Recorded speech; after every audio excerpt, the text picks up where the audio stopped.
Nous débutons ce matin notre étude biblique là où on s'était arrêté hier. Hier, qu'est-ce qu'on avait dit rapidement? On avait terminé par quoi? Oui, le micro rapidement. Hier, nous avions terminé par quoi?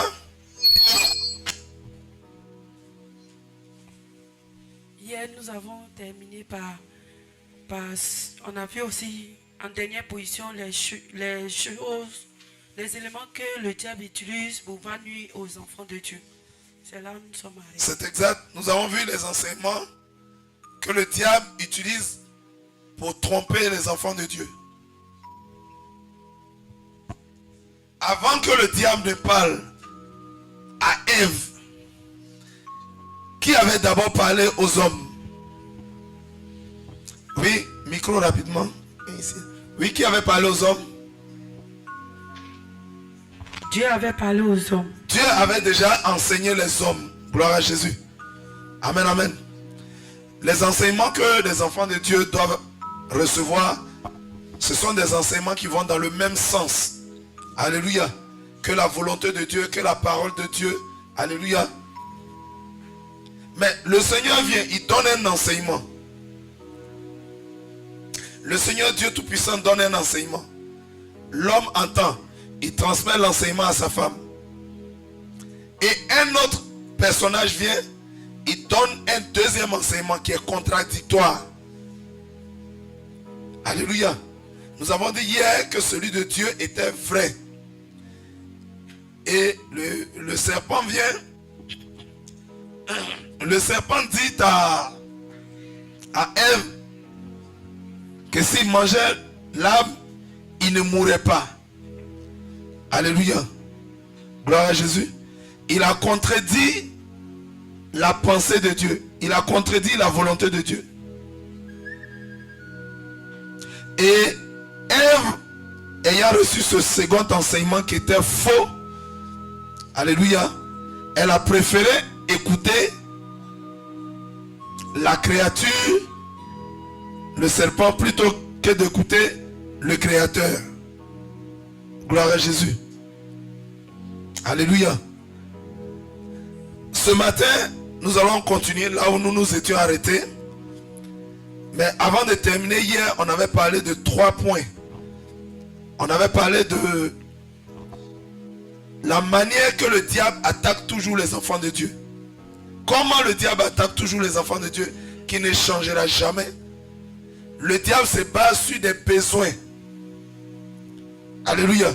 Toutes les fois où l'homme a un besoin, besoin de se vêtir, besoin de se nourrir, besoin de se loger, besoin de se soigner, le diable se présentera toujours. Quand l'homme dit, je veux me soigner, j'ai un mal, je veux me soigner, le diable envoie ses agents. Il envoie le serpent pour dire, tu peux prendre ces gris-gris, tu peux prendre ce fétiche pour régler le problème de ta maladie.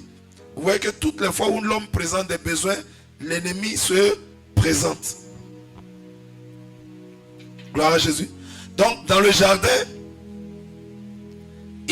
ça a été particulier. Il a proposé à Ève de manger l'arbre. Alléluia. Et il a commencé à présenter un certain nombre de choses. C'est toujours la même manière. Gloire à Jésus. Toujours la même manière. C'est de cette même manière. Hier, on avait vu ça. On a dit c'est comme ça que le diable attaque toujours. On a parlé de 3 choses. La convoitise des yeux. La convoitise de la chair. Et l'orgueil de la vie. Gloire à Jésus. Amen. Dans la convoitise des yeux. Prenons nos Bibles.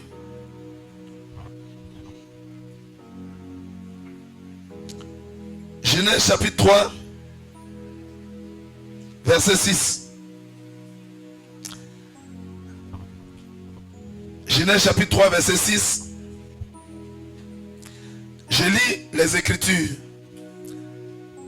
La femme vit que l'arbre était bon Par quoi la femme voit? Par les yeux. Oui, la séduction rentre par les portes de l'homme. C'est par les yeux on voit, alléluia. Par les oreilles on entend, alléluia. Par la main on touche, gloire à Jésus. Par les narines on sent les odeurs, alléluia. Amen, amen. Par les 5 sens, le péché peut entrer par là. Gloire à Jésus. Et avec les yeux, nous devons voir ce que Dieu nous donne de voir. Ce que Dieu nous autorise à voir. La Bible dit, la femme voit que l'arbre était bon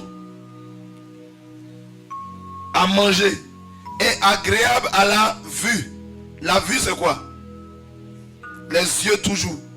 Donc c'est la convoitise des yeux.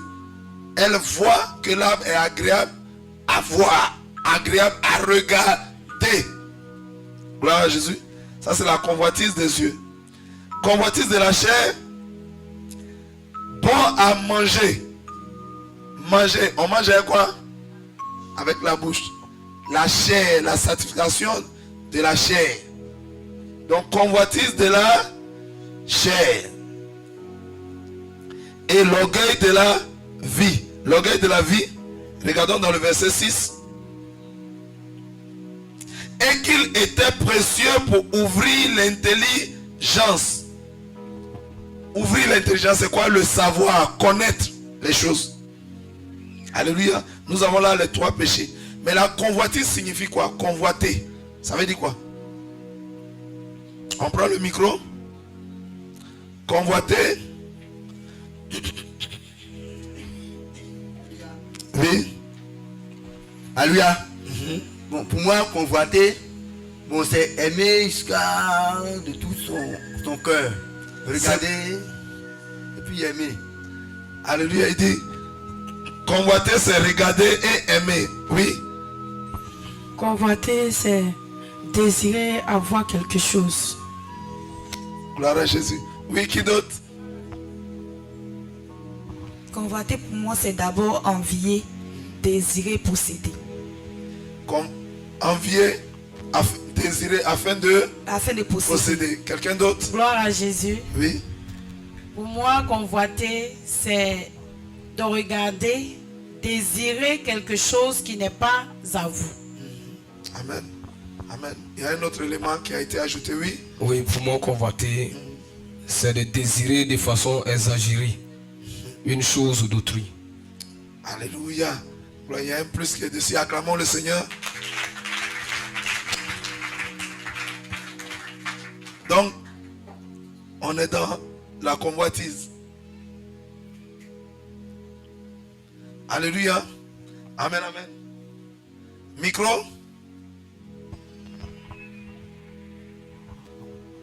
Pour moi, convoiter, c'est désirer, envier. C'est-à-dire désirer avoir une chose d'autrui afin de pouvoir la posséder. Amen. Alors, je pense que c'est le même sens qui revient toujours. Dernière proposition. Pour moi, convoiter, c'est désirer avec la chair. Désirer avec la chair. Gloire à Jésus. Donc la convoitise est quoi? Selon, si on rassemble tout ce qui a été dit, c'est un désir ardent. C'est un désir fort. C'est un désir même qui dépasse, qui excède, qui va dans l'excès. Convoiter, c'est désirer fortement. Quand quelque chose est trop fort, ça dépasse les limites. C'est-à-dire, on désire la chose, elle ne nous appartient pas, elle n'est pas en nous encore, on l'envie et on la désire fortement. Quand c'est fort, qu'est-ce qu'on fait? On est prêt à tout pour la voir. Gloire à Jésus. Donc la Bible dit que la Bible parle de la convoitise des yeux, la convoitise de la chair et l'orgueil de la vie. L'orgueil c'est quoi? L'orgueil de la vie. L'orgueil c'est quoi? Être orgueilleux. C'est une étude biblique, on se doit d'expliquer tous les mots qui oui. Gloire à Jésus. Amen. Pour moi, l'orgueil, c'est de se voir supérieur aux autres, se voir intelligent au-dessus des autres. Amen. Alléluia. Quelqu'un d'autre? Amen. Pour moi, l'orgueil, c'est de ne pas se soumettre au fait, de ne pas s'abaisser. Ne pas s'abaisser, oui. Ne pas s'abaisser. Alléluia. Bon, pour moi, l'orgueil, c'est être fier de soi-même. Alléluia. Être fier de soi-même. Amen, amen. Continue. Amen. Micro. L'orgueil ici aussi, c'est le contraire de l'humilité. L'orgueil, c'est le contraire de l'humilité. Gloire à Jésus. C'est puissant. C'est-à-dire, l'orgueil, la Bible parle de l'orgueil de la vie. L'orgueil est un sentiment, alléluia, est un sentiment qui nous pousse à faire quoi? C'est un sentiment de fierté, alléluia, qui nous pousse à nous croire supérieurs aux autres, qui nous pousse à nous croire meilleurs aux autres. C'est un manque d'humilité. Gloire à Jésus. C'est pourquoi la Bible dit en Genèse 3, verset 6, la Bible dit quoi? La Bible dit que la femme vit que l'arbre était bon à manger, agréable à la vue, et qu'il était précieux pour ouvrir l'intelligence. Alléluia. C'est-à-dire posséder une intelligence au-dessus du commun des mortels. Amen. Alléluia. Amen, amen. C'est Dieu qui est le seul sage. Et donc lorsque quelqu'un manifeste l'orgueil, il a tendance à vouloir se mettre au-dessus des autres, à vouloir se placer au-dessus des autres, à se croire supérieur aux autres. Gloire à Jésus. Vous avez vu, lorsque nous avons médité, nous avons fait l'étude biblique avant-hier, on s'est rendu compte que c'était hier, le diable, le serpent, alléluia, dans Ésaïe 14, verset 12 à 15, il a voulu mettre son trône au-dessus de celui de Dieu. Ce qui est absolument impossible, c'est de l'orgueil. Gloire à Jésus. Et l'orgueil vient du serpent. Donc voyez-vous, alléluia, ce que nous voyons, hier nous avons commencé l'étude du péché. Et avec cette étude, hier nous avons vu comment le péché est entré dans le monde. Comment le péché est arrivé. Comme je le dis souvent, le péché n'a pas toujours été là. Il y a eu un moment où ça a commencé. Donc hier, nous avons vu le commencement du péché. Nous avons vu comment le péché a commencé. Le péché a commencé comment? Comment le péché est entré dans le monde? Il y a un élément hier, quand nous avons lu, qui est rentré dans le monde. Alléluia. Et quand il est venu dans le jardin, il a commencé par la communication. Alléluia. La communication. La communication, c'est quoi? Communiquer, parler, échanger. Est-ce que la communication se tient entre une seule personne? Il y a toujours deux pôles. Il y a un pôle d'émission et un pôle de réception. Un parle, l'autre entend, l'autre répond et l'autre parle. Gloire à Jésus. Donc on s'est rendu compte qu'il y a eu dans le jardin la communication. Alléluia. La première communication a concerné le Créateur avec Adam. C'était un enseignement. Et quand on a fini, on a remarqué une communication entre un serpent et Ève.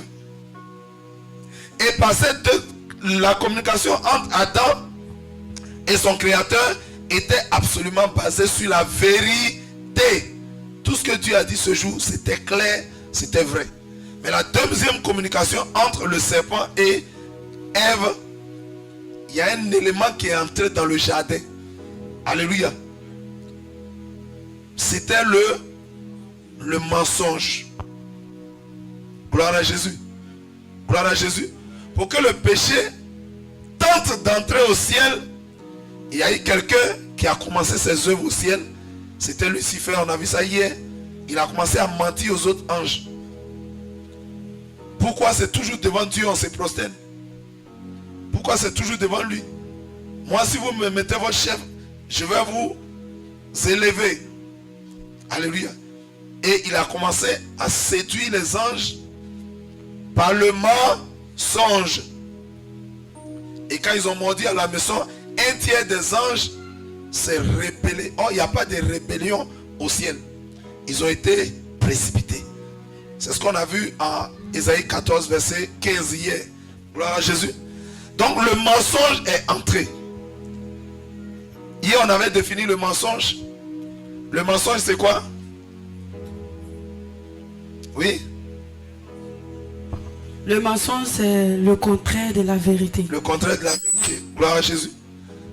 Amen. Dieu parle. Et le diable vient mettre en doute ce que Dieu a dit. Gloire à Jésus.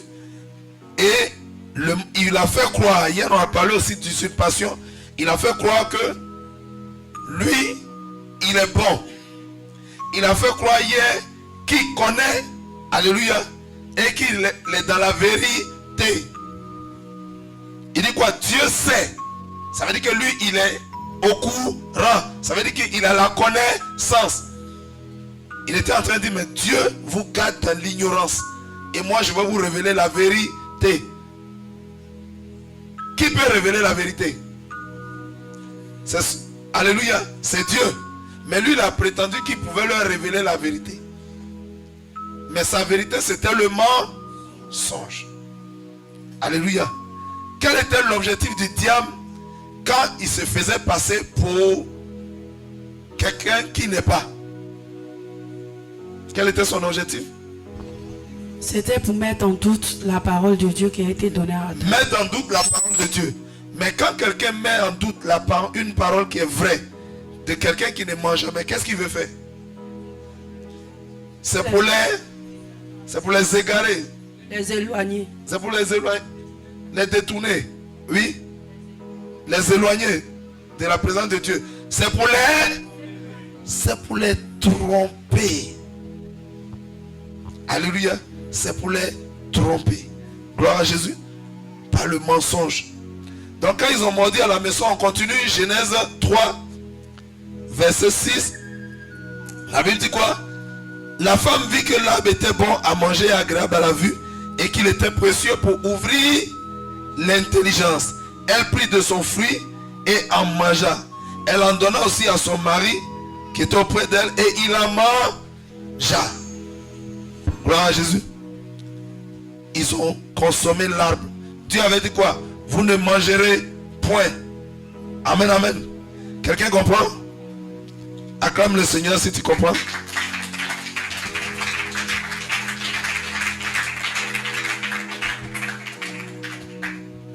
Alléluia.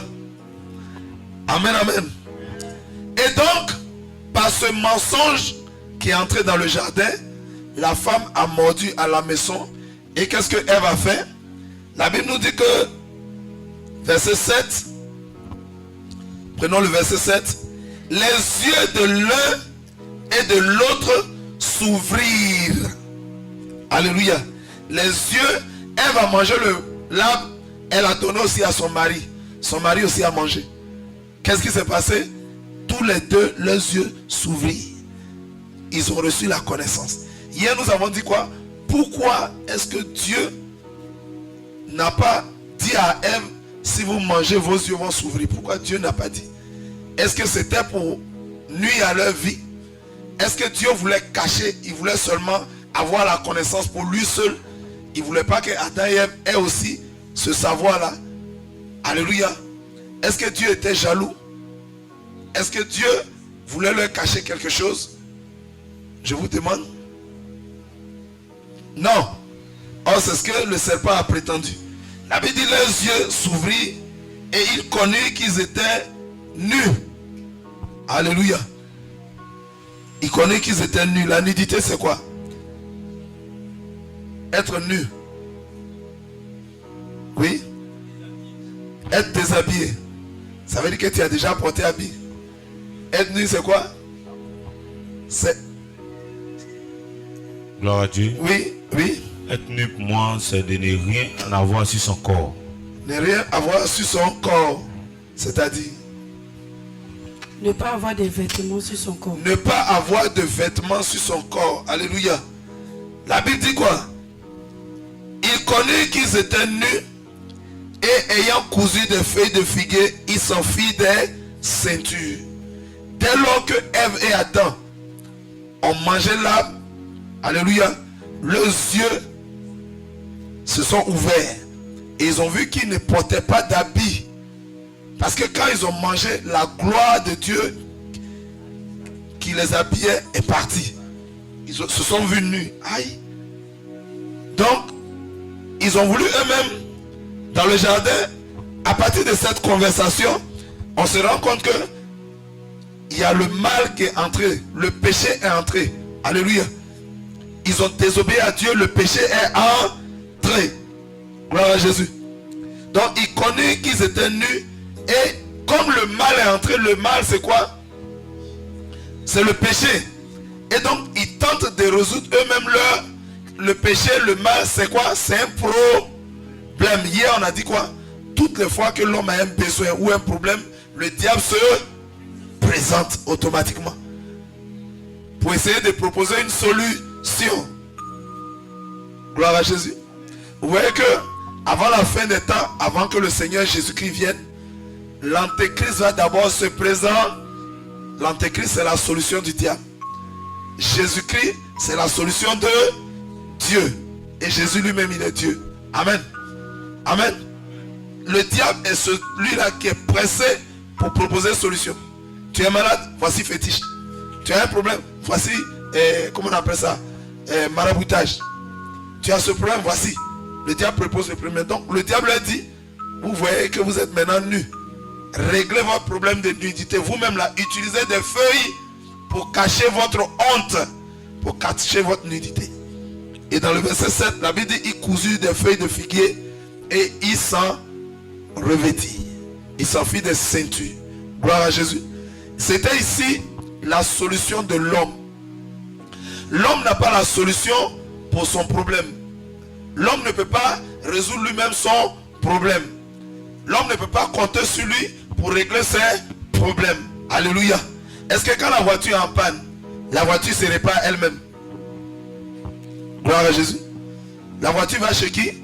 Le concessionnaire qui est le fabricant. C'est lui qui t'a fabriqué, c'est lui qui peut mieux te réparer. Qui a créé l'homme? C'est Dieu. Donc qui peut mieux le réparer? C'est Dieu. Mais là est venu l'humanisme, ce qu'on appelle l'humanisme. L'humanisme, c'est ce qui dit que, c'est cette doctrine qui dit que l'homme n'a pas besoin de Dieu. L'homme a en lui tout ce qu'il peut faire pour régler ses problèmes. Il n'a pas besoin de compter sur Dieu. C'est ça l'humanisme. Donc Adam et Ève voulaient eux-mêmes régler leurs propres problèmes. Donc ils prennent des feuilles de figuier, mais c'est inspiré par qui? L'humanisme est inspiré par qui? Par le diable, par le serpent. Il dit, voici vous êtes nus, réglez vous-même votre problème. Vous n'avez pas besoin d'attendre Dieu. Et il prit des feuilles de figuier et il s'en fit des ceintures. La ceinture la plus large, une ceinture c'est quoi? La Bible parle de ceinture. Qui connaît une ceinture? Bon, imaginez-vous la ceinture la plus large, la plus ample. Est-ce qu'elle peut couvrir la nudité d'un homme? Il y a des ceintures, mais il y a des femmes qui portent des ceintures qui sont... Mais ça ne pourra jamais couvrir ta nudité. C'est l'image de l'humanisme. L'humanisme dit, l'homme lui-même peut régler ses problèmes. Pourtant, qu'est-ce que Dieu dit? En Jean 15, verset 5, il dit quoi? Sans moi, vous ne pouvez rien faire. Alléluia. Amen, amen. Zacharie 4, verset 6. Ce n'est ni par la force, ni par l'intelligence. Alléluia. Ni par les diplômes, ni par les relations, ni par la famille, ni par nos parents, mais c'est par le Saint-Esprit. Gloire à Jésus. Alléluia. C'est pourquoi la Bible dit en Jérémie 17, alléluia, verset 5, la Bible dit quoi? Malheur à l'homme qui place sa confiance en l'homme, qui place sa confiance en lui-même. Gloire à Jésus. Pour régler les problèmes de l'homme, c'est Dieu qui règle nos problèmes. Il prit des feuilles de figuier et s'en fit des ceintures. Une feuille de figuier, qui connaît la feuille de figuier? C'est une feuille qui a 5 pétales. À l'image de la main que je vous présente. 5 pétales. 1, 2, 3, 4, 5. Parmi les doigts là, il y a quoi parmi les doigts? Il y a des espaces. Comment tu peux prendre une feuille de figuier pour te couvrir? On va voir ta nudité. Voici la feuille de figuier. Il met ça sur lui. Mais il y a des trous. On verra sa nudité. L'homme ne peut pas régler lui-même son propre problème. Les feuilles de figuier, c'est l'image de la religiosité. Alléluia. L'homme a créé la religion pour essayer de régler son problème. Et religion vient de religo. Alléluia. Dedans, il y a lien. C'est-à-dire la religion, c'est l'homme qui essaie de faire des efforts pour monter vers Dieu, pour atteindre Dieu. Ça vous donne l'image d'une religion. À Babel, les hommes ont tenté de régler leurs problèmes. Dieu a dit, dispersez-vous sur toute la terre. Ils sont restés dans un seul lieu. Ils ont commencé à bâtir des briques pour essayer de faire une tour pour atteindre leur créateur. Gloire à Jésus. Ils ne voulaient pas passer par la mort pour atteindre Dieu. Aujourd'hui, pour aller au ciel, on doit passer par là. Et ils ont bâti une grande tour pour atteindre Dieu. C'est l'image de la religiosité. Tous les efforts qui sont faits pour essayer d'atteindre Dieu. Alléluia. Mais dans le christianisme, c'est Dieu lui-même qui descend sur la terre, qui se fait homme pour régler le problème de l'homme. Et c'est où est la différence entre le christianisme et la religion. La religion, c'est des efforts humains pour essayer d'atteindre Dieu. Pour essayer de plaire à Dieu. C'est ce que Adam et Ève ont fait. Ils se sont fait des feuilles de figuier. Image pour s'habiller, pour couvrir leur honte. Image de la religiosité. C'est pourquoi on voit aujourd'hui que le serpent a mis plein de religions sur la terre. Feuilles de figuier. Feuilles de figuier. Gloire à Jésus. Les feuilles de figuier ne pourront jamais résoudre le problème des hommes. Alléluia. C'est pourquoi dans les évangiles, Jésus a maudit le figuier. Alléluia. Ce sur quoi l'homme s'appuie pour essayer de régler lui-même ses propres problèmes. Un homme doit faire quoi? Il doit compter sur Dieu. Il doit compter sur son créateur. La différence entre la religion et le christianisme. Il y a plein de religions sur la terre. Mais le diable dit aux hommes, faites cela pour essayer de régler vous-même votre propre problème. Mais la religion ne pourra jamais approcher l'homme de Dieu. Alléluia. C'est Dieu lui-même qui descend pour résoudre le problème des hommes. Est-ce que quelqu'un comprend? Tu peux acclamer le Seigneur si tu comprends.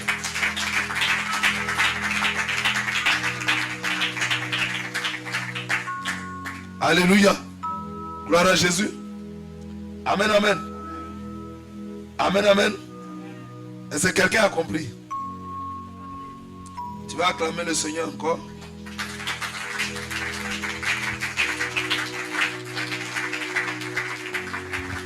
Quelqu'un a retenu les feuilles de figuier, c'est l'image de la religion. Il y a combien de religions sur la terre aujourd'hui? Okay, les hommes essayent d'une manière ou d'une autre de régler leurs problèmes. Mais ils ne peuvent pas atteindre Dieu. La Bible dit il y a un seul Dieu. Alléluia. Il y a un seul Dieu et il y a un seul médiateur entre Dieu et les hommes. Jésus-Christ, homme. C'est pas par la religion qu'on atteint Dieu. Alléluia. C'est pas par la religion, par les feuilles de figuier qu'on atteint Dieu. C'est pas un seul nom. C'est pas une seule personne à la personne de Jésus-Christ de Nazareth. Alléluia. Alléluia. C'est pas son seul nom. Il y a un seul nom. Gloire à Jésus. On continue. La Bible dit, on continue. Genèse 3, verset 7. Et l'homme et sa femme, reprenons, les yeux de l'un et de l'autre s'ouvrirent. Ils connurent qu'ils étaient nus. Et ayant cousu des feuilles de figuier, ils s'enfuirent des ceintures. Alors, ils entendirent la voix de l'Éternel Dieu qui parcourait le jardin. Et l'homme et sa femme se cachèrent loin de la face de l'Éternel. Regardez, quand le péché vient, oui, vers le soir, gloire à Jésus. Quelqu'un comprend? Dieu instaure une conversation. Le serpent vient instaurer une conversation et finalement, Adam et Ève pêchent contre leur créateur.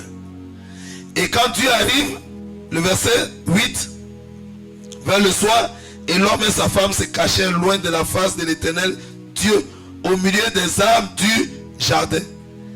Alléluia. Mais Dieu appela l'homme et lui dit, où es-tu? Gloire à Jésus. Alléluia. Quand elle et son mari mangent le fruit, la peur vient dans leur cœur. Ils se voient nus et ils commencent à se cacher. L'alliance est brisée. Gloire à Jésus. L'alliance est brisée. L'alliance a été tissée où? Une alliance c'est quoi? Une alliance. Une alliance c'est quoi? Oui. Une alliance c'est la communion avec Dieu. On parle de l'alliance pour que les gens puissent comprendre ce que c'est qu'une alliance. Quelqu'un dit c'est un engagement. Prenez le micro. Gloire à Jésus. Oui. Une alliance pour moi, c'est un accord entre deux personnes. C'est un accord entre deux personnes, oui. Qui d'autre? Gloire à Jésus. Oui. Une alliance, pour moi, c'est quelque chose qui relie deux personnes ou bien deux identités. Dans l'alliance, il y a lié. Ok. Qui d'autre? C'est bien, hein, tout ce que vous donnez comme réponse, c'est bien. Allô? Amen, oui. Une alliance, c'est un contrat. C'est un contrat Entre deux personnes. C'est-à-dire, l'autre est supérieur et l'autre est inférieur. Entre deux personnes. entre deux personnes. Voilà. C'est mieux. Alléluia. Gloire à Jésus.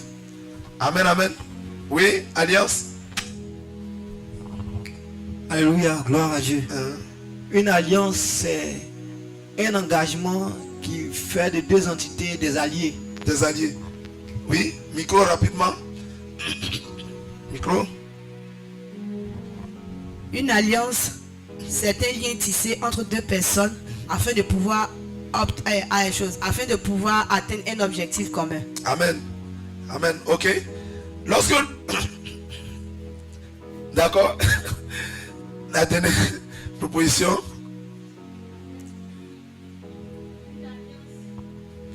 Une alliance, c'est l'union entre Dieu et les hommes. Une alliance, elle a dit, c'est l'union entre Dieu et deux personnes. Regardez. Lorsqu'on a pris les Écritures en Genèse 2, 16 et 17, il y avait deux personnages. Il y avait Dieu et Adam. Et Dieu a parlé à Adam. Il a dit quoi? Il a dit à Adam, tu pourras manger de tous les arbres qui sont dans le jardin. Mais quant à l'arbre qui est au milieu, il ne faut pas manger. Il n'a même pas dit quant à l'arbre qui est au milieu. Il dit quant à l'arbre de la connaissance du bien ou du mal, il ne faut pas manger. Gloire à Jésus. Amen. Car le jour où tu mangeras, tu mourras. Adam a dit quoi?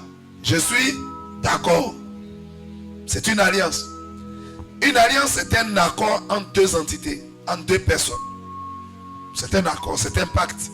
Vous entendez sur quelque chose, comment les autres choses doivent fonctionner. Regardez, tes partenaires d'affaires, quand ils tissent une alliance, l'alliance, la base, la force de l'alliance, c'est l'accord. Vous tombez d'accord sur quelque chose. Dans un mariage, c'est une alliance. Alléluia. Vous vous entendez sur quelque chose. Ça veut dire quoi? Quand vous vous êtes entendu, vous devez marcher selon ce sur quoi vous vous êtes entendu. Le jour où quelqu'un sort de là, il a brisé l'alliance. Il a brisé les thèmes de l'alliance. Dieu a dit à Adam, mange tout, mais ça ne faut pas toucher. Adam a dit oui. Et Adam et sa femme sont allés maintenant pour manger. L'alliance est rompue. Gloire à Jésus. Et donc Dieu vient dans le jardin le soir et il dit, Adam, où es-tu? Gloire à Jésus. C'est ça l'alliance. C'est un accord, c'est une entente. C'est un pacte. Quelqu'un comprend? Allons-y dans le verset 9. Verset 9. Mais l'Éternel Dieu appela l'homme et lui dit, où es-tu? J'aimerais vous demander à la question de savoir où es-tu. Quelle est la réponse possible? Quand on vous demande où es-tu, soit au téléphone, soit au téléphone, où es-tu? Quelles sont les réponses qui sont possibles? Oui? Où es-tu? Oui? Je me dois de répondre par l'endroit où je me trouve. Où vous vous trouvez. Mais est-ce qu'en temps normal, tes alliés, dans l'alliance, il y a comme un partenariat, il y a comme une amitié. Mais ton partenaire te demande, mais où es-tu? Est-ce qu'avant, il y avait recherche entre vous? Est-ce qu'avant vous vous cherchiez? Des alliés, ils se connaissent, ils sont ensemble, ils travaillent ensemble. Mais maintenant, il y a un qui cherche l'autre. Ça veut dire quoi? Où es-tu? Ça veut dire, il s'est écarté. Il s'est éloigné. Ça veut dire, il y a pro. Parce qu'avant, Dieu venait tous les soirs dans le jardin. Et Adam aime avec lui communier. Ils étaient en communion totale, en communion parfaite. Mais désormais, Dieu est obligé de chercher l'homme. Adam, où es-tu? Ça veut dire, il y a pro. Quand tu es un enfant de Dieu, on commence à te chercher dans les programmes. Il y a veillée de prière. Tu es où? Il y a prière de délivrance. Tu es où? Il y a étude biblique. Tu es où? Alléluia. Il y a enseignement. Tu es où? Où es-tu? Il y a un programme de prière. J'arrive, programme, je m'en vais faire quelque chose. Tu es où? Quand on commence à te chercher, tu commences à te séparer de Dieu. Tu commences à fuir la présence de Dieu. Tu commences à fuir Dieu. Tu commences à fuir l'œuvre de Dieu. Il y a pro. Attends, où es-tu? Dieu commence à chercher son allié. Alléluia. Et quelles sont les réponses qui sont possibles? Quand on demande où es-tu, tu dis me voici. Mais regardez, écoutons la réponse d'Adam. Prenons les Écritures. Genèse 3, verset 9, verset 10 maintenant. Alléluia. Il répondit. Est-ce que à la question de savoir où es-tu, Adam donne 4 réponses. On dit oui. En temps normal, à l'école tu fais ça, on dit en sujet. Il faut donner des réponses précises. Il faut donner des réponses concises. Si on t'a dit, tu fais quoi? Tu dis, je fais ça. On a dit, où tu vas? Je vais ici. Point. Alléluia. Mais j'ai parti au marché, je me suis retrouvé dans un... C'est pas ça on te demande. Tu vas où? Alléluia. Vous voyez, quand l'esprit de l'homme est embrouillé, ça veut dire il est dans le péché.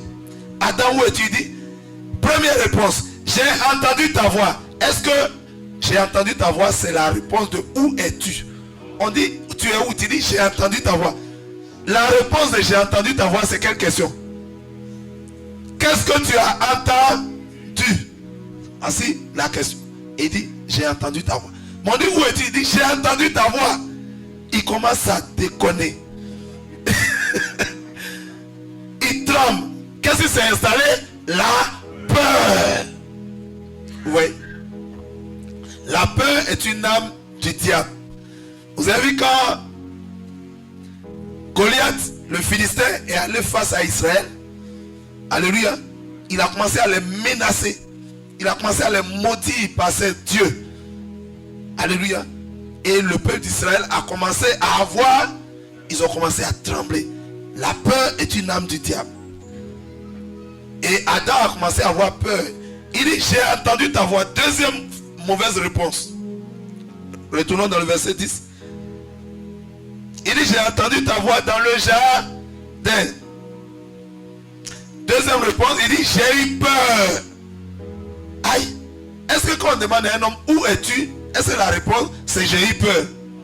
J'ai eu peur, c'est quelle question? J'ai eu peur répond à quelle question?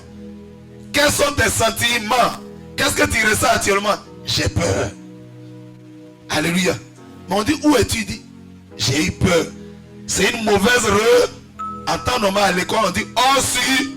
Ça dit, question on t'a posé là. C'est pas à ça que tu es en train de répondre. Et on te donne 0. Gloire à Jésus. Troisième mauvaise réponse. Il dit, parce que je suis nu, on te demande, où es-tu? Tu dis, je suis nu. Où es-tu? Je suis nu. Où es-tu? Je suis nu. Est-ce que ça c'est une bonne réponse? On demande à quelqu'un, la réponse de je suis nu là c'est quoi? Comment tu es habillé? Est-ce que tu as porté des vêtements? Non, je suis nu. Vous voyez que Adam ne répondait pas du tout à la question. 3 mauvaises réponses.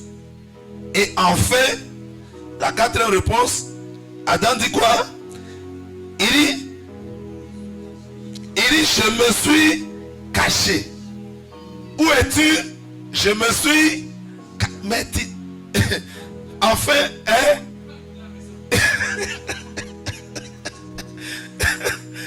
Il dit, je me suis caché.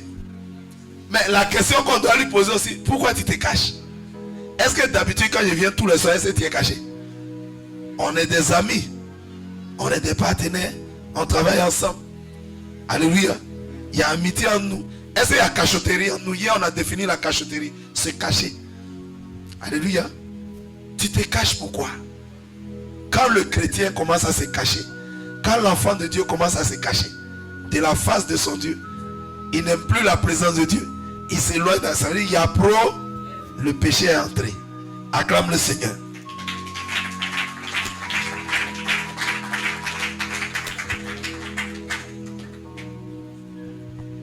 Gloire à Jésus. Dieu n'avait que faire que poser une seule question. Et voilà comment Adam a répondu. 4 réponses pour une seule question.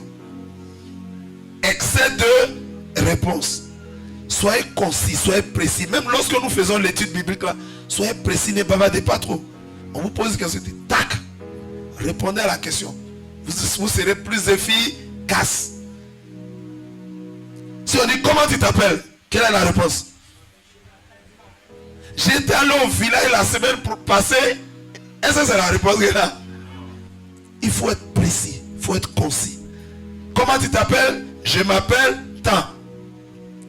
Où es-tu né? Je suis né à tant. Que fais-tu dans la vie? Voici le travail que je fais. Vous voyez? C'est comme ça. Même dans notre étude biblique, ça doit être comme ça. Question, réponse. Question, réponse. Mais soyez précis, je vous en prie. Soyez précis. Vous voyez, souvent je pose une question et il y a d'autres qui développent, ils font des développements. C'est pas de ça qu'il s'agit. Acclame le Seigneur. Il ne s'agit pas de développer. Vous avez commencé à comprendre? Vous avez commencé à voir? Oui. D'autant plus que notre Dieu, notre Créateur, il est précis, il est concis. Le monde spirituel est vraiment rigoureux. Le monde spirituel est très strict. À une question donnée, une réponse donnée. Mais ce n'était pas ça qu'Adam faisait. Donc Dieu a compris qu'il y avait problème.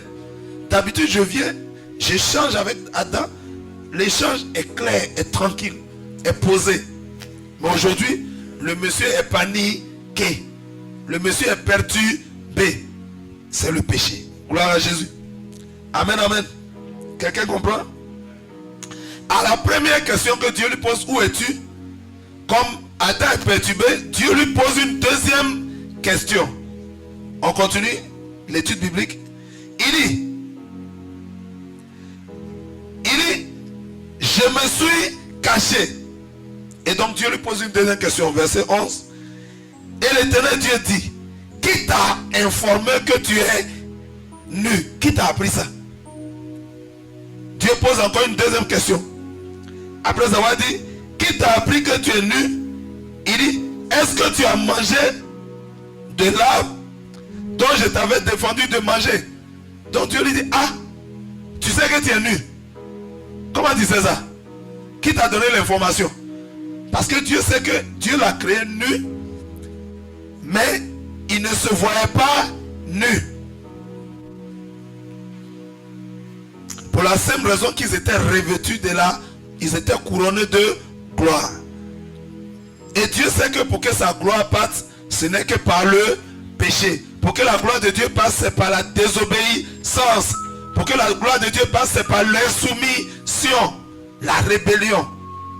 Donc Dieu dit, qui t'a dit que tu es nu? Alléluia. Est-ce que tu as mangé le fruit dont je t'avais défendu de manger? Ça c'est encore quoi? Une caisse? Comment on répond à cette question? Quand on demande à un homme, est-ce que tu as mangé? Il y a combien de réponses possibles? 2 réponses. Oui? Oui dit, oui, j'ai mangé. Non, j'ai pas mangé. Gloire à Jésus. Acclame le Seigneur. Et on commence vraiment à bien comprendre. Dieu lui pose question. Vous savez, toute l'humanité a triché sur Dieu. Oui. Dieu est un Dieu d'amour, mais il est en même temps un Dieu juste. Dieu est un Dieu bon, mais il est juste. Gloire à Jésus. Tout ce qui est fait au jour d'aujourd'hui, dans les palais de justice, ça vient de Dieu. Ça vient de la parole de Dieu. Dieu, il est amour, il est bon, mais il est juste. C'est pourquoi on a créé palais de justice. Au palais de justice, on ne peut pas condamner quelqu'un comme ça. On ne peut pas jeter quelqu'un en prison comme ça. Alléluia. Quand il y a des soupçons, alléluia, on doit faire quoi? On doit mener ce qu'on appelle des enquêtes. Une enquête, c'est quoi? C'est une recherche. Une recherche pour pouvoir connaître la vérité. Il y a un soupçon. Le diable a fait rentrer le mensonge dans le jardin. Il a fait rentrer les soupçons dans le jardin. Mais Dieu voit que celui qu'il avait créé nu, mais qu'il avait revêtu de sa gloire, il dit maintenant que parce que je suis nu, Dieu dit attends, descendons et faisons des investigations. Descendons, faisons enquête. Il ne peut pas le condamner quoi. Donc, les enquêtes commencent par interrogatoire. C'est les interrogations. Dieu pose des questions. Pendant une enquête, on pose des questions pour comprendre, pour chercher la vérité. Alléluia. Mais quand on pose des questions, il faut être précis. Dieu dit, est-ce que tu as mangé le fruit? Tu dis oui, j'ai mangé ou non, j'ai pas mangé. Voilà ce qu'Adam dit. Gloire à Jésus. Qui comprend maintenant la méthode, comment Dieu travaille? L'humanité a triché sur Dieu. Dieu est tellement juste qu'il ne peut pas condamner quelqu'un sans l'avoir jugé. Dieu ne peut pas juger quelqu'un sans avoir mené des enquêtes. Alléluia. Amen, amen. Amen, amen. Vous avez vu du temps de Sodome et Gomorrhe, quand Dieu était avec Abraham, le jour où il allait visiter Abraham dans les chaînes de Mamré. Quand Dieu alla visiter Abraham dans les chaînes de Mamré, il faisait chaud. Dieu a apparu. Et il était avec 2 anges. Et quand Abraham l'a vu, Abraham s'est prosterné. Il dit, ne passez pas, mes seigneurs, je vais préparer de la nourriture pour vous, de l'eau pour vous mettre à l'aise. Gloire à Jésus. Et on s'est rendu compte que quand Dieu a fini d'échanger à Abraham, il dit à Abraham, cacherai-je à Abraham ce que je m'avais fait à Sodome et Gomorrhe? Entre des amis, on ne se cache rien. Entre des confidents, on partage tout. Et donc, il dit, j'ai entendu les péchés de Sodome et Gomorrhe sont montés jusqu'à moi. Je m'en vais voir. Dieu sait tout. Dieu voit tout. Dieu connaît tout. C'est vrai ou c'est faux? Alléluia. Amen. Dieu sait tout. Après ça, il n'a pas besoin d'enquête. Il n'a pas besoin de vérification, d'interrogatoire. Mais il dit, je m'en vais voir par mes propres yeux. Si ce qui monte vers moi, le péché de Sodome, si c'est avéré, avant de les condamner. Dieu lui-même, il effectue le déplacement. Donc il est venu dans le jardin. Il a commencé à interroger Adam. Est-ce que tu as mangé le fruit? Adam dit quoi? On a dit, qu'est-ce qu'il doit répondre? Oui, j'ai mangé, ou bien non, je n'ai pas mangé. Verset 12. L'homme répondit. Vous voyez? Après la conversation, Dieu vient mener un interrogatoire. Première question. Deuxième questionnement. Alléluia. Et Dieu commence. Verset 12. L'homme répondit. On te dit, est-ce que tu as mangé le fruit? La réponse est quoi? À qui Dieu s'adresse-t-il? À Adam. Adam, toi Adam, est-ce que tu as mangé le fruit? À cette question, il doit dire quoi? Oui, j'ai mangé. Alléluia. Ce que Dieu attendait, c'est que Adam reconnaisse ses fautes, reconnaisse son péché. Adam devait dire, hé Seigneur, c'est vrai, tu m'avais dit de ne pas manger, mais je ne sais pas ce qui s'est passé, je suis tombé. Je te demande pardon. Aie pitié de moi. Pardonne-moi. Fais-moi grâce. Alléluia. Pardonne-moi. Et ôte ce péché-là de ma vie. Et restaure-moi. Renouvelle-moi. Mais Adam dit, on te parle de toi. Il dit quoi? Verset 12. Il dit, l'homme répond, la femme que tu as mise auprès de moi m'a donné de l'âme et j'en ai. Aïe. On te pose question. Fais ta repentance. Tu dis, Seigneur, en fait, moi-même, je n'ai rien fait. Je suis quelqu'un de saint. Je suis un gars pur. Mais toi, tu m'as donné une femme là. Si, en d'autres termes quoi? Si tu ne m'avais pas donné femme, que j'étais resté seul, c'était mieux. Je n'aurais même pas mangé le fruit. Mais attends. Regardez l'amour de Dieu. Regardez comment Dieu est bon. Quelqu'un à qui tu fais du bien. La Bible dit quoi? Proverbe 22, verset 10 dit quoi? Celui qui a trouvé une femme a trouvé le... Mais est-ce qu'on trouve femme comme ça? Qui donne femme? C'est Dieu qui donne femme. Donc quand Dieu te donne femme, il t'a fait un don. Il t'a fait un cadeau. Quelqu'un qui t'a fait un cadeau, un don, il t'a fait quoi? Du mal? Il t'a fait du bien. Et toi tu viens dire maintenant, c'est la femme que toi Dieu t'a mis dans le jardin là. Si tu ne m'avais pas mis une femme, j'étais resté seul. Il n'y avait pas de problème. Mais la femme m'a donné le fruit et j'en ai mangé. Regardez la réponse de l'homme. Au jour d'aujourd'hui, beaucoup d'hommes agissent comme ça. Si je suis drogué là, c'est à cause de mes parents. Si je suis prostitué, je fais la prostitution, c'est ma maman. Mes parents sont pauvres, rien fait comment? C'est pas parce que les parents sont pauvres que directement prostitution, non. Tes parents, peu importe, tu peux aller travailler pour gagner de l'argent. Ou bien, tu peux aller faire quelque chose pour prendre soin de tes besoins, puis pour aider tes parents, pour les soutenir. Est-ce que pauvreté veut dire aller faire prostitution? Est-ce que pauvreté veut dire aller voler? Gloire à Jésus. Vous voyez comment le diable pensait que le diable... Il dit c'est Dieu qui a mis la femme dans le jardin. Or une femme c'est quoi? C'est le bonheur. Mais il trouve là, qui inspirait Adam dans ses réponses? Le serpent était toujours dans les environs. Gloire à Jésus. On appelle ça accusation. Comment on peut savoir que le serpent était toujours là? La Bible dit le serpent qui est le diable est l'accusateur de nos âmes. Dieu te pose une question. Toi tu accuses ta femme. C'est la femme que tu m'as donnée. Quand on doit se repentir, qu'est-ce qu'on doit dire? La Bible dit en Proverbe 28 verset 13. Celui qui cache ses transgressions n'avance pas. Mais celui qui les avoue et les délaisse obtient miséricorde. Ah, autrement, Adam était en train de dire, quand il dit c'est la femme, ça veut dire, ce n'est pas moi, je n'ai rien fait.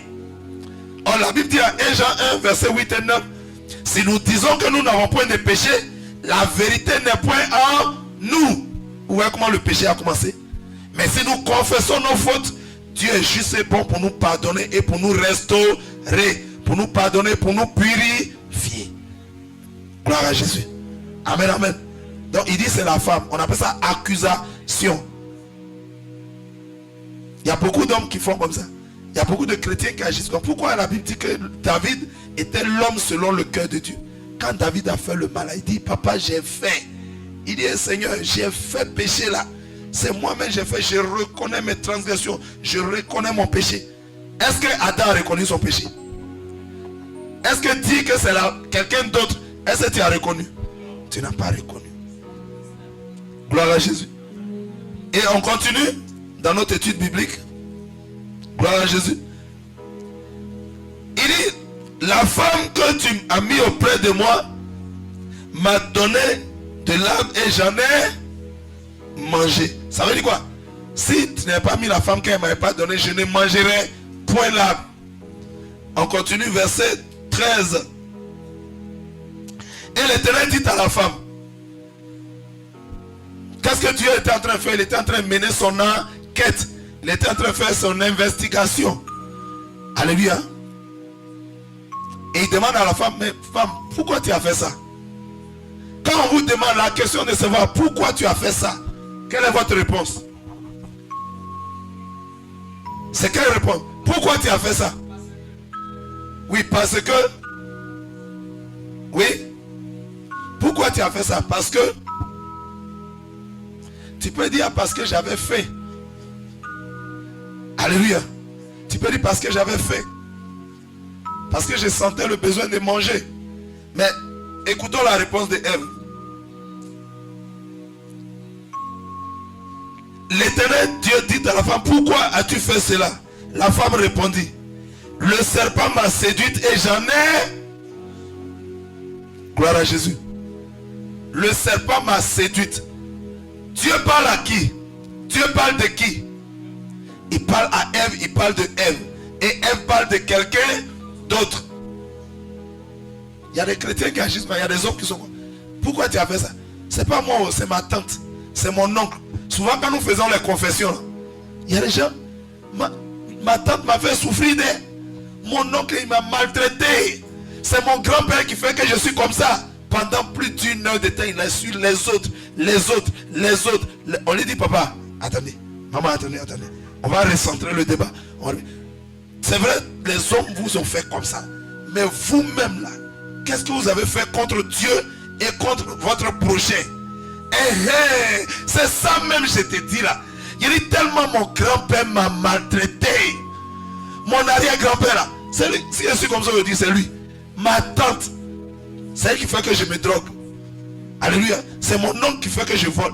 On n'appelle pas ça confession. Confesser, c'est avouer ce que soi-même on a fait de mal contre Dieu et contre les autres hommes. Confesser, c'est exposer son propre péché. C'est dénoncer son propre péché. Alléluia. C'est extérioriser son propre péché. Ce que tu as fait secrètement dans le cœur. Parce qu'on pêche en pensée, en parole, par omission, en négligence et en action. Gloire à Jésus. Mais toi, on te dit, c'est quel péché? Tu accuses les autres. C'est ce que Adam et Ève ont fait. On appelle ça une mauvaise confession.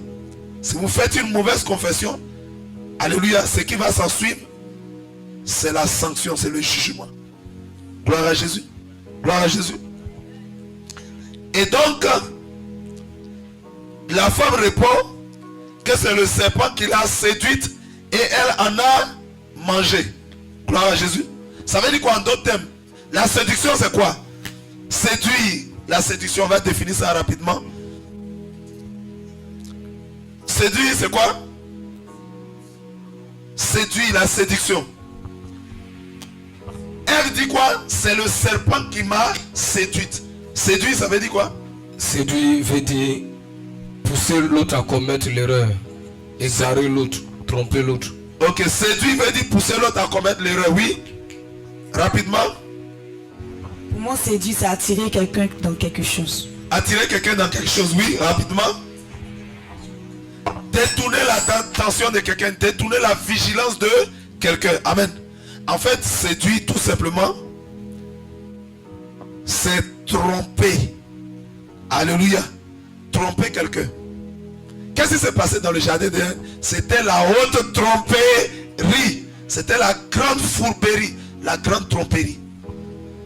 Tromper, alléluia, c'est amener quelqu'un, le pousser. C'est une forme. Tromper, c'est la tentation. Elle dit, c'est le serpent qui m'a séduit. Ça veut dire, le serpent m'a trompé. Quand quelqu'un dit on l'a trompé, ça veut dire quoi? Il a fait quoi maintenant? Maintenant, il est comment? Il est conscient maintenant. Tout ce qu'il m'a raconté là, c'était pour me faire tomber, c'était pour me tromper. Ça veut dire, Ève a compris maintenant ce qui venait de se passer dans le jardin. Mais il est trop tard. Fallait y penser avant. Gloire à Jésus. Donc elle a été trompée. Et j'aimerais donc vous dire, en leçon pour aujourd'hui, on a fini. La leçon d'aujourd'hui, c'est que, alléluia, la séduction vient du serpent. C'est pas moi qui l'ai dit. Genèse 3, verset 13. Le serpent, c'est le serpent qui m'a séduite et j'en ai mangé. Est-ce que si le serpent n'avait pas trompé Ève, est-ce qu'elle allait manger le fruit? Donc oui, la séduction amène à péché. Les artifices de séduction amènent au péché. Et tous les artifices de séduction viennent du serpent. Est-ce que le serpent c'est Jésus? Est-ce que le serpent c'est Dieu? Le serpent c'est qui? C'est Satan. Gloire à Jésus. Donc tout ce qui est artifice de séduction, tout ce qui est chose de séduction vient du serpent, le trompeur. Quelqu'un acclame le Seigneur Jésus-Christ de Nazareth.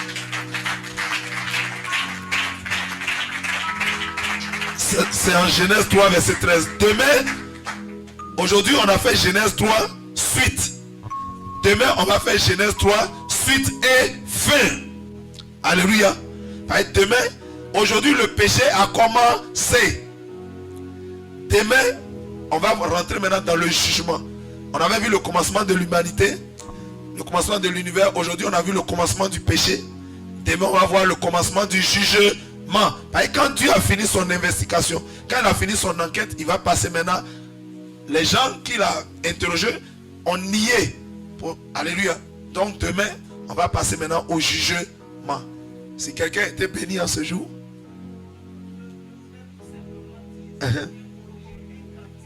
Amen.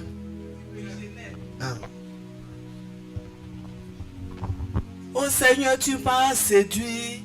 C'est pourquoi je me donne. Donc aujourd'hui, elle vient pour corriger un cantique qui dit, oh Seigneur, tu m'as séduite. Le cantique nous dit, c'est pas correct. Dieu ne séduit jamais. Alléluia. Dieu ne séduit jamais. Prenez Jacques 1, verset 13, 14, 15. Allons-y rapidement dans le livre de Jacques. On va lire le dernier verset, puis on a terminé. Jacques 1. Jacques 1. Écoutez, suivez attentivement.